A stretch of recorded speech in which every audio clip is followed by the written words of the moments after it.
Hi friends, ಎಲ್ಲರೂ ಹೇಗಿದ್ದೀರಾ? Welcome back to my channel. Friends, ಯಾರೆಲ್ಲ ಹೊಸದಾಗಿ ನನ್ನ ಚಾನಲ್ ನೋಡ್ತೀರಾ ದಯವಿಟ್ಟು ಸಬ್ಸ್ಕ್ರೈಬ್ ಮಾಡ್ಕೊಂಡು ನೋಡಿ, ಹಾಗೂ ನಿಮ್ಮ ಫ್ರೆಂಡ್ಸ್ ಆ್ಯಂಡ್ ಫ್ಯಾಮಿಲಿಗೆ ಶೇರ್ ಮಾಡೋದನ್ನು ದಯವಿಟ್ಟು ಮರಿಬೇಡಿ. ಇವತ್ತು ನಾನು ಕನಕಾಂಬರ ಗಿಡಗಳನ್ನ ಹೇಗೆ ಕೇರ್ ಮಾಡ್ಬೋದು ಮತ್ತು ಈಸಿಯಾಗಿ ಮನೆಯಲ್ಲಿ ಹೆಚ್ಚು ಕಾಸ್ಟ್ನ ಯೂಸ್ ಮಾಡ್ದೇ ಈಸಿಯಾಗಿ ಮನೇಲಿ ಹೇಗೆ ಬೆಳ್ಕೋಬೋದು ಅನ್ನೋದ್ರ ಬಗ್ಗೆ ನಾನು ತೋರಿಸ್ತಾ ಇದ್ದೀನಿ. ಈಗ ಆಲ್ರೆಡಿ ನನ್ನ ಹಿಂದಿನ ವಿಡಿಯೋಗಳಲ್ಲಿ ನೀವು ನೋಡಿರ್ತೀರ, ನಾನು ಲೋ ಬಡ್ಜೆಟಲ್ಲೇ ಕನಕಾಂಬರ ಗಿಡಗಳನ್ನ ನಾನು ಬೆಳೆಸ್ಕೊಂಡಿದ್ದೀನಿ. ಸೀಡ್ಸಿಂದನೂ ಕೂಡ ಈ ಕನಕಾಂಬರ ಗಿಡಗಳನ್ನ ಈಸಿಯಾಗಿ ಬೆಳ್ಕೋಬೋದು. ನೋಡಿ ಎಷ್ಟೊಂದು ಹೂ ಬಿಟ್ಟಿದೆ ಅಂತೇಳಿ. ನಾನು ಒಂದು ವೇಸ್ಟ್ ಆಯಿಲ್ ಕ್ಯಾನಲ್ಲಿ ನಾನು ಗಿಡಗಳನ್ನ ಹಾಕ್ಕೊಂಡಿದ್ದೀನಿ. ಹಿಂದಿನ ವಿಡಿಯೋದಲ್ಲಿ ನಾನು ಆಲ್ರೆಡಿ ತೋರಿಸಿದ್ದೀನಿ, ಆದರೂ ಮತ್ತೊಮ್ಮೆ ನಾನು ಇವತ್ತು ಕನಕಾಂಬರ ಗಿಡದ ಬಗ್ಗೆನೇ ಟಾಪಿಕ್ ತೊಗೊಂಡು ತೋರಿಸ್ತಾ ಇದ್ದೀನಿ. ಮತ್ತು ಇದು ಒಂದು ಕೂಡ 5 ಲೀಟರ್ದು ಚಿಕ್ಕದು ಕ್ಯಾನ್ ಬರುತ್ತೆ ನೋಡಿ, ಆ ಕ್ಯಾನಿನಲ್ಲಿ ನಾನು ಹಾಕ್ಕೊಂಡಿರ್ತಕ್ಕಂಥ ಕನಕಾಂಬರ ಗಿಡ ಅದು. ಮತ್ತು ಸೀಡ್ಸ್ಗಳನ್ನ ಇಲ್ಲಿ ಸುಮ್ಮನೆ ತೆಗೆದು ಹಾಕಿದ್ದೆ, ಒಣಗಿದ ಸೀಡ್ಸ್ಗಳು ನೋಡಿ. ಆ ಒಣಗಿದ ಸೀಡ್ಸ್ಗಳೆಲ್ಲ ಇವಾಗ ಗಿಡಗಳಾಗಿದೆ. ಇದನ್ನು ನಾನು ತೆಗೆದು ಗಿಡ ಮಾಡ್ಕೋಬೇಕು ಅಂತ ಇದ್ದೀನಿ. ಮತ್ತು ಇದು ಬೇರೆ ಜಾತಿಯ ಕನಕಾಂಬರ ಗಿಡ.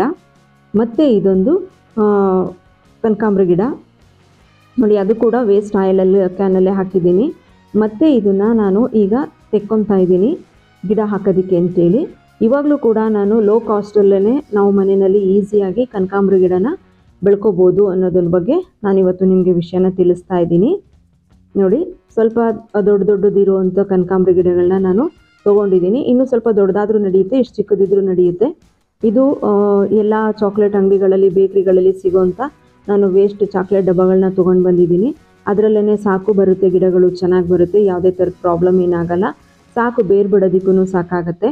ಮತ್ತು ದೊಡ್ಡ ಪಾಟ್ ಇಟ್ಟರು ಅಷ್ಟೇ ಹೂ ಬಿಡುತ್ತೆ, ಅಷ್ಟೇ ಇದಾಗುತ್ತೆ. ಇದಕ್ಕೆ ಮರಳು, ಮಣ್ಣು ಮತ್ತು ಗೊಬ್ಬರ, ಕೋಕೋಪಿಟ್ನ ಎಲ್ಲ ಸಮ ಪ್ರಮಾಣದಲ್ಲಿ ಮಿಕ್ಸ್ ಮಾಡ್ಕೊಂಡಿದ್ದೀನಿ. ಯಾವುದೇ ಕಾರಣಕ್ಕೂ ಅಂಟು ಮಣ್ಣಿರಬಾರ್ದು, ಇದೇ ಥರ ಉಡಿ ಆಗಿರಬೇಕು. ನಾನಿಲ್ಲಿ ಹಸುವಿನ ಗೊಬ್ಬರನ ಯೂಸ್ ಮಾಡ್ಕೊಂಡಿದ್ದೀನಿ. ಒಂದು ಸಲ ಗೊಬ್ಬರ ಹಾಕಿದರೆ ಸಾಕು, ತುಂಬ ಚೆನ್ನಾಗಿ ಹೂವನ್ನ ಬಿಡುತ್ತೆ, ತುಂಬ ಚೆನ್ನಾಗಿ ಗ್ರೋತ್ ಕೂಡ ಆಗುತ್ತೆ. ಇದೇ ವೇಸ್ಟ್ ನೋಡಿ, ಏನು ಚಾಕ್ಲೇಟ್ ಡಬ್ಬಿ ಕೂಡ ನಾನು ಬಂಡವಾಳ ಹಾಕಿಲ್ಲ, ನನಗೆ ಅಂಗಡಿಯವರು ಹಾಗೆ ಫ್ರೀಯಾಗಿ ಕೊಟ್ಟಿರ್ತಾರೆ. ಯಾರಾದರೂ ಕೇಳಿದ್ರೆ ಖಂಡಿತ ಕೊಡ್ತಾರೆ. ಈ ರೀತಿಯಾಗಿ ಮಾಡ್ಕೋಬೋದು. ನಾನು ಒಂದು ಕೈಯಲ್ಲಿ ಕ್ಯಾಮ್ರಾ ಹಿಡ್ಕೊಂಡು ಮಾಡ್ತಾ ಇದ್ದಿದ್ದರಿಂದ ಅದು ಬಿದ್ದೋಗ್ತಾ ಇತ್ತು, ಅದಕ್ಕೆ ಹೀಗೆ ಕೆಳಗಡೆ ಇಟ್ಟು ಈ ರೀತಿ ತೋರಿಸ್ತಾ ಇದ್ದೀನಿ. ಅಲ್ಲಿಗೆ ನಾನು ಒಂದು ಹೋಲ್ ಮಾಡ್ಕೊಂಡಿರೋದಕ್ಕೆ ಟೈಲ್ಸ್ ಪೀಸನ್ನು ಇಟ್ಟು, ನೀವು ತೆಂಗಿನಕಾಯಿ ನಾರು ಕೂಡ ಇಡ್ಬೋದು. ನಾನು ತೆಂಗಿನಕಾಯಿ ನಾರಿಟ್ಟಿಲ್ಲ. ಈಗ ಎಲ್ಲಾದರೂ ಹೊರಗಡೆ ಹೋದಾಗ ಪಾರ್ಸಲಲ್ಲಿ ಈಗ ಒಂದು ಕ್ಲಾತ್ ಕೊಟ್ಟಿರ್ತಾರೆ ನಿಮಗೆ, ಕಾಟನ್ ಟೈಪಲ್ಲಿ ಒಂದು ಕ್ಲಾತನ್ನು ಕೊಟ್ಟಿರ್ತಾರೆ. ನಾನು ಅದನ್ನು ಯಾವಾಗಲೂ ಇದೇ ಥರ ಗಾರ್ಡನ್ಗೆ ಯೂಸ್ ಮಾಡ್ಕೊತೀನಿ. ಕಾಯಿದು ಚಗರೆ ಕೂಡ ಯೂಸ್ ಮಾಡ್ತೀನಿ, ತೆಂಗಿನಕಾಯಿಂದು ಚಗರೆ ಕೂಡ ಯೂಸ್ ಮಾಡ್ತೀನಿ. ಜೊತೆಗೆ ಇದನ್ನು ಕೂಡ ನಾನು ಯೂಸ್ ಮಾಡ್ಕೊತೀನಿ. ಮತ್ತು ಅಲ್ಲಿ ನೀರು ಕೂಡ ಸಲೀಸಾಗಿ ಆಚೆ ಬರುತ್ತೆ, ಓಲಿಂದ ಯಾವುದೇ ಥರದ ಪ್ರಾಬ್ಲಮ್ ಆಗಲ್ಲ.